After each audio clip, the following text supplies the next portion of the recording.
আমাদের উপর 5 ওয়াক্ত নামাজ পড়া যেমন ফরজ, রোজা রাখা যেমন ফরজ, আল্লাহর আইনে আদালতে বিচার করাও ফরজ। একথা আমরা বলেছি। আমাদের জন্য হজ করা যেমন ফরজ, সুদ না খাওয়াও ফরজ। আমাদের জন্য আপনার হলো শুয়োর যেমন হারাম, সুদ খাওয়াও হারাম। আমরা বলেছি শুয়োর যেমন হারাম, ধর্মের নামে ব্যবসা করাও হারাম। আমাদের চাষিরহাটের মসজিদ, এই মসজিদে কোনো দরওয়াজা আমি রাখি নাই, কারো প্রবেশ করতে যেন অসুবিধা না হয়। তালা দেওয়া থাকে না, 24 ঘন্টা মসজিদ খোলা। প্রতি শুক্রবারে জুমার নামাজ হাজার হাজার মুসল্লি আসেন। আমাদের বাড়িতে আপনারা আসেন, দেখেন আমরা কি করি, আমাদের বক্তব্য কী।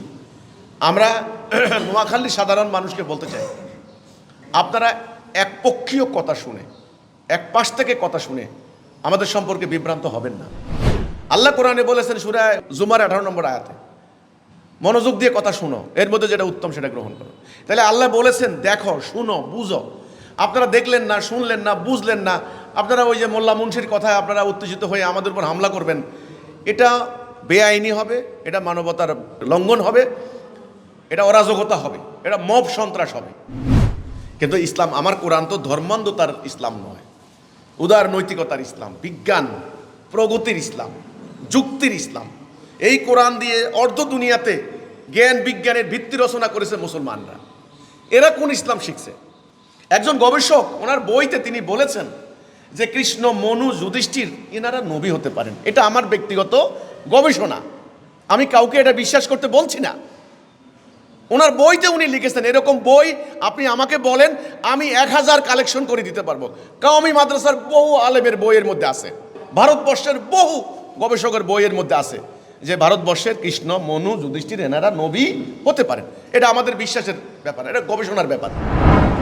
দেখেন, এই যে হাতিয়ায় যে আমাদের ইফতার মাহফিলটাকে পণ্ড করার জন্য এখানে যে চিহ্নিত উগ্রবাদী ধর্ম ব্যবসায়ী গোষ্ঠীটি মিছিল করেছে, তারা কি কি বক্তব্য দিয়েছে সোশ্যাল মিডিয়া আপনারা সেগুলো পেয়েছেন। আজকালকার সোশ্যাল মিডিয়ার মাধ্যমে এগুলো গোপন থাকে না।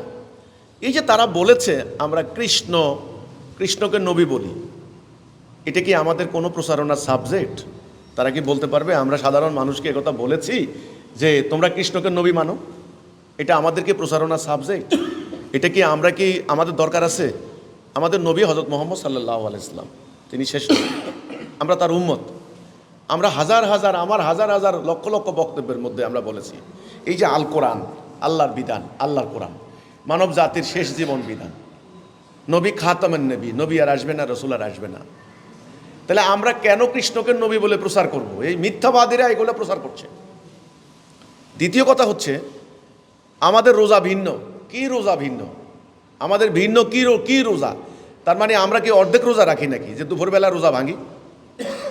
একটা ইফতার মাহফিল হাতিয়াতে জাহাজমারা আমাদের একটা স্থানীয় প্রতিনিধি, সেখানে ওনার বাড়িতে, হাজি বেলাল ওনার বাড়িতে অনুষ্ঠানটা হচ্ছে। তোমরা দায়িত্বা, তোমরা শুনতা কি বলে, তোমরা বক্তব্য রেকর্ড করতা, দেখতা। একটা স্বাধীন রাষ্ট্রে কথা বলার অধিকার, ধর্ম পালনের অধিকার, বক্তব্য দেওয়ার অধিকার সাংবিধানিকভাবে স্বীকৃত, আল্লাহর কোরআন মোতাবেক স্বীকৃত। এটাও তো আল্লাহর একটা সংবিধান, এই মোতাবেক স্বীকৃত। তুমি তো আমার গলা চেপে ধরতে পারো না, আমার কণ্ঠ চেপে ধরতে পারো না। সাধারণ মানুষ তো এখন তোমাদের কথা শুনছে, খালি আমাদের কথা তো শুনে নাই। দুই পক্ষের কথা না শুনলে কি কোনো রায় দেওয়া যায়? আমি হাতিয়ার সাধারণ মানুষকে বলতে চাই, আপনার প্রশ্নের আলোকে, দুই পক্ষের কথা না শুনলে কি কোনোদিন রায় দেওয়া যায়? সাধারণ মানুষ আমাদের কথা শুনুক। আমরা কৃষ্ণকে কোনোদিন নবী দাবি করার কোনো মানে নেই। আমাদের ইমামুজ্জামান জনাব মোহাম্মদ বাইজিদ খান পন্নী, উনি একজন বিখ্যাত দার্শনিক ছিলেন, তিনি লেখক ছিলেন। তিনি ইন্তেকাল করেছেন 2012 সালে, আজ থেকে 14 বছর আগে। আজকে তিনি দুনিয়াতে নাই। ওনার বই 400 পৃষ্ঠার মোটা মোটা বই। যারা এই উপমহাদেশের যত গবেষক আছেন, মুসলিম লীগের প্রতিষ্ঠাতা যে সভাপতি আবুল হাশিম, ওনার প্রখ্যাত বই দ্য ক্রিড অফ ইসলাম। এখনকার এই মোল্লা মুন্সি এনাদের নামও জানে না, কি আর বলবো। Are the Creed of Islam বইটা এখনও আছে, কিন্তু আবুল হাশিম, ওনার বইটা পড়ে দেখেন। কোরআনে আল্লাহ তাআলা কোরআনে বলেছেন যে এমন কোনো জনপদ নাই সেখানে আমি নবী রাসূল পাঠাই নাই। আমাদের প্রতিষ্ঠাতা ইমামুজ্জামান জনাব মোহাম্মদ বাইজিদ খান পন্নী, তিনি বলেছেন আল্লাহ প্রত্যেক জনপদে নবী রাসূল পাঠিয়েছেন। ভারতবর্ষেও নবী রাসূল আসছেন। তারা কারা হতে পারেন? এই যে কৃষ্ণ, মনু, বৌদ্ধ, এনাদের শিক্ষা বিকৃত করা হয়েছে। এরা ভারতবর্ষের নবী হতে পারে। উনি বলেছেন যে এগুলো আমার ব্যক্তিগত গবেষণার ফল। একজন গবেষক যদি গবেষণার মন্তব্য দিতে না পারে, এগুলো কোনো কথা? অন্ধত্বের জায়গা কি ইসলামে আছে? অন্ধলোকের জায়গা কি ইসলামে আছে? আপনারা জানেন মধ্যযুগে এই যে খ্রিস্টান অর্থোডক্স গোঁড়া অন্ধ, এদের কারণে বহু বিজ্ঞানী আগুনে আত্মাহুতি দিতে হয়েছে, মানে বিজ্ঞানীকে আগুনে পুড়ে হত্যা করা হয়েছে ইউরোপে। এই কারণে তো রেনেসা হয়েছে, বিপ্লব হয়েছে ধর্মান্ধতার বিরুদ্ধে। কিন্তু ইসলাম, আমার কোরআন তো ধর্মান্ধতার ইসলাম নয়, উদার নৈতিকতার ইসলাম, বিজ্ঞান প্রগতির ইসলাম, যুক্তির ইসলাম। এই কোরআন দিয়ে অর্ধ দুনিয়াতে জ্ঞান বিজ্ঞানের ভিত্তি রচনা করেছে মুসলমানরা। এরা কোন ইসলাম শিখছে? একজন গবেষক ওনার বইতে তিনি বলেছেন যে কৃষ্ণ, মনু, যুধিষ্ঠির এনারা নবী হতে পারেন। এটা আমার ব্যক্তিগত গবেষণা, আমি কাউকে এটা বিশ্বাস করতে বলছি না। ওনার বইতে উনি লিখেছেন। এরকম বই আপনি আমাকে বলেন, আমি 1000 কালেকশন করে দিতে পারবো। কওমি মাদ্রাসার বহু আলেমের বইয়ের মধ্যে আছে, বহু আলেম ভারতবর্ষের বহু গবেষকের বইয়ের মধ্যে আছে যে ভারতবর্ষের কৃষ্ণ, মনু, যুধিষ্ঠির এনারা নবী হতে পারেন। এটা আমাদের বিশ্বাসের ব্যাপার, এটা গবেষণার ব্যাপার। এটাকে তুলে এনে আমরা কি কৃষ্ণকে নবী বলে প্রচার করেছি? ওই মিথ্যাবাদী দলেরা যে বলল, আমরা কি বলেছি এই আপনারা কৃষ্ণের প্রতি ঈমান আনেন? নো, এটা একজন গবেষক ওনার বইতে তিনি গবেষণাপত্র তিনি মতামত দিয়েছেন কোরআনের আয়াতের আলোকে। বিভিন্ন গবেষক বিভিন্ন মন্তব্য দেয় না? তো এই জন্যে আমি বলি এরা সম্পূর্ণ মিথ্যা কথা বলছে, এরা প্রতারক, এরা জালিয়াত চক্র, এরা ধর্ম ব্যবসায়ী, এরা উগ্র, এরা সাম্প্রদায়িক, এরা ইসলামের প্রকৃত বার্তা এরা জানে না, এরা কোরআন পড়ে না, কোরআন সম্পর্কে এদের কোনো গবেষণা নাই, কোনো স্টাডি নাই, কিচ্ছু জানে না। এরা সাধারণ ধর্মপ্রাণ মানুষ, এই যে হাতিয়া এলাকার মানুষ, অধিকাংশ মানুষ এই দেখেন কোরআন শরীফ পড়ে না, লেখাপড়া জানেন না। এই সাধারণ ধর্মপ্রাণ মানুষ, তারা ধর্মের প্রতি সংবেদনশীল, ধর্মের প্রতি তারা খুব সংবেদনশীল। তারা আল্লাহকে ভালোবাসে, রসুলকে ভালোবাসে, কোরআনকে ভালোবাসে। আমি হাতিয়া সহ মুসলমান, মানে মুসলমানই যারা, যখন কেউ বলে অমুক লোক কোরআনের বিরুদ্ধে কথা বলেছে, অমুক লোক রসুলের বিরুদ্ধে, তখন কিন্তু মানুষ সেন্টিমেন্টাল হয়ে যায়, মানুষ তখন মাথা গরম হয়ে যায়। এই লোকগুলি এই সুযোগটা কাজে লাগিয়েছে। তো কাজেই আপনি যেটা বলেছেন যে হাতিয়াতে তারা যে প্রচারণা চালিয়েছে, আমরা আমাদের রোজা অন্যরকম। রোজা কী রকম তারা বলুক, তারা তো আমাদের বক্তব্য শুনবে এসে, আমাদের ইফতার মাহফিলে দেখবে এসে। এটা তাদের মিথ্যাচার, তাদের প্রচারণা, তাদের অপপ্রচার, এটা গুজব। আমাদের রোজা অন্যরকম নয়। ঠিক আল্লাহ রসুল, আল্লাহ রাব্বুল আলামিন যে সওমের যে নির্দেশ দিয়েছেন, কুতিবা আলাইকুমুস সিয়াম কামা কুতিবা আলাল্লাযিনা মিন ক্বাবলিকুম লাআল্লাকুম তাত্তাকুন, তোমাদের জন্য রোজা ফরজ করে দেওয়া হয়েছে যেমন পূর্ববর্তীদেরকে দেওয়া হয়েছিল, যেন তোমরা তাকওয়া অবলম্বন করতে পারো। তো কাজে আমাদের রোজা হচ্ছে সেই আল্লাহ রসুল যেভাবে নির্দেশ দিয়েছেন সেটা। আর ওরা যে মিথ্যাচারগুলি করছে, মিথ্যাবাদীদের উপর আল্লাহ লানত পড়বে ইনশাআল্লাহ। এই যে হাতিয়ার ঘটনা সহকারে হাতিয়ার মানুষ, যা হাজার হাজার মানুষ কিন্তু বিভ্রান্ত।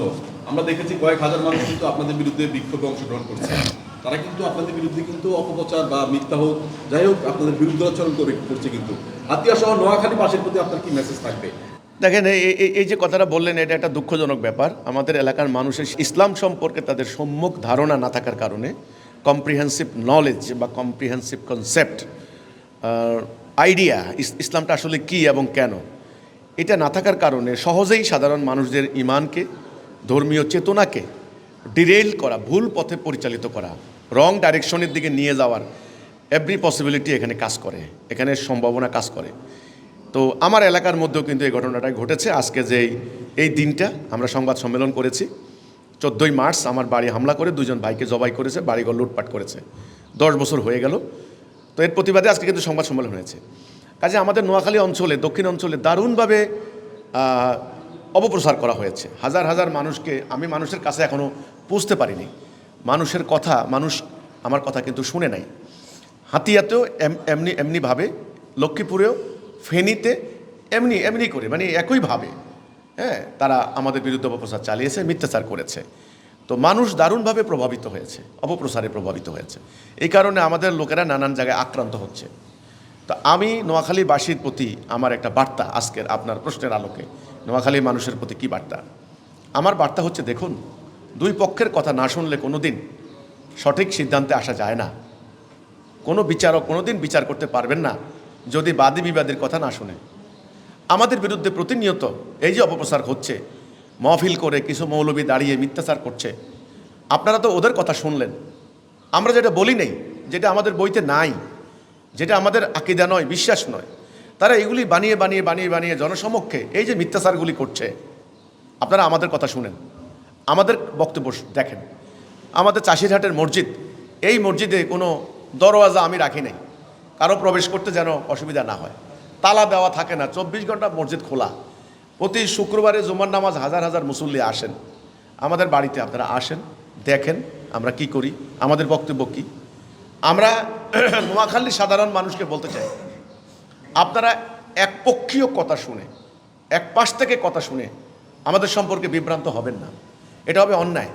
আমাদের যে কোরআন আল্লাহর কিতাব, আল্লাহর বিধান, আমরা বলেছি আমাদের রাষ্ট্র চলবে আল্লাহর বিধানে, আমাদের আইন আদালত কোর্ট কাছারিতে বিচার হবে আল্লাহর বিধানে, আমাদের পার্লামেন্ট চলবে আল্লাহর বিধানে, এটা আমরা বলেছি, আমরা দাবি।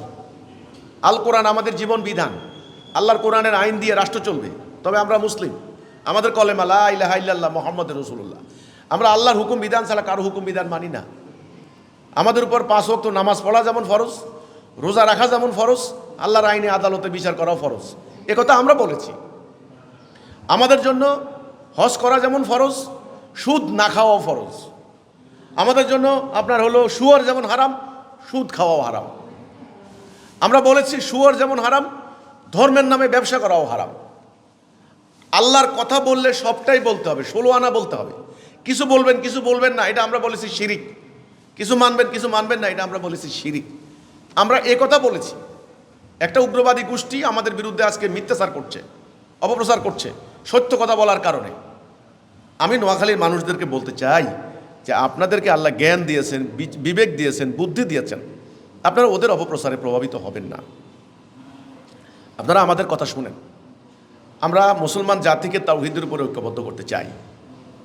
আমরা আল্লাহর দ্বীন, কোরআনের বিধান রাষ্ট্রীয় জীবনে কায়েম করতে চাই।